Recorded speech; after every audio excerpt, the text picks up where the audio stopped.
এই মুহূর্তে আমি দাঁড়িয়ে আছি প্রকৃতির এক অপার সৌন্দর্যের মাঝে। চারিদিকে শুধু গাঁদা ফুল আর গাঁদা ফুল। হলুদ আর কমলা রঙে ভরে গেছে পুরো মাঠ। চোখ জুড়িয়ে যায়, ভরে যায় মনটা। এই গাঁদা ফুল শুধু সৌন্দর্যের জন্য নয়, আমাদের গ্রাম বাংলার অর্থনীতিতেও অনেক বড় ভূমিকা পালন করে থাকে। এই ফুল চাষ করে অনেক কৃষক পরিবার তাদের জীবিকা নির্বাহ করছেন।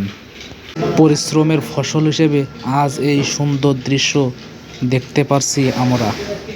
প্রকৃতি আমাদের কত সুন্দর উপহার দেয়, যদি আমরা একটু সময় নিয়ে অনুভব করি তাহলে সব কিছুই সুন্দর দেখায়।